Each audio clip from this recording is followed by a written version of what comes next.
Hey, hey, hey! I'm sorry, guys. Millions of clothes come into the country, but a lot of them go to our dumping sites, destroy our environment, open air burning, air pollution, and our beaches are dirty. So then... Already?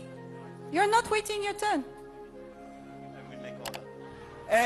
Excuse me, everybody. Hey, hey, hey!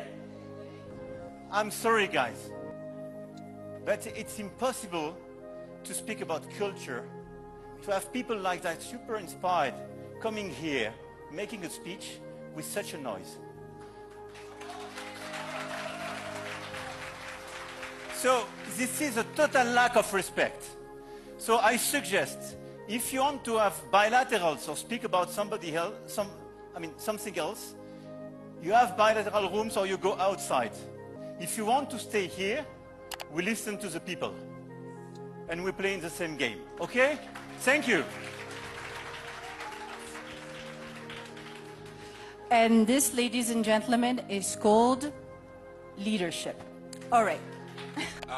After watching this video, I have one question for you, Mr. President. My question is that if you were invited in another country, for example, China or American country, New York, do you have this capacity to go in to face these people, to take the microphone, to tell that, hey, it's not acceptable between you and me? The answer is no. But you can do that in African people because you are not respect African people. That is the answer when you can get. But I find that je préfère pour ceux qui n'ont pas compris ce que j'ai dit, je disais que si le président Macron était invité dans un autre pays comme la Chine ou bien les États-Unis, est-ce qu'il aurait cette capacité, cette force de se lever, aller faire face à des gens, prendre le micro et leur dire hey, taisez-vous, ce n'est pas acceptable? Je pense que la réponse serait non. Mais il l'a fait au Kenya parce qu'il ne respecte pas les peuples africains. Normal, si quelque chose est arrivé, il peut le faire. Mais il aurait pu le faire autrement, passer par les staffs ou bien envoyer une personne demander. Ça, c'est acceptable. Mais la façon dont ça a été fait, moi je trouve ça que ce n'est pas du tout bien de la part d'un président. En fait, je pense que quand tu n'es pas grand, quand tu n'es pas respecté, on ne te respecte pas. On prend toujours les pays d'Afrique comme des torchons. C'est ça. Est-ce qu'il peut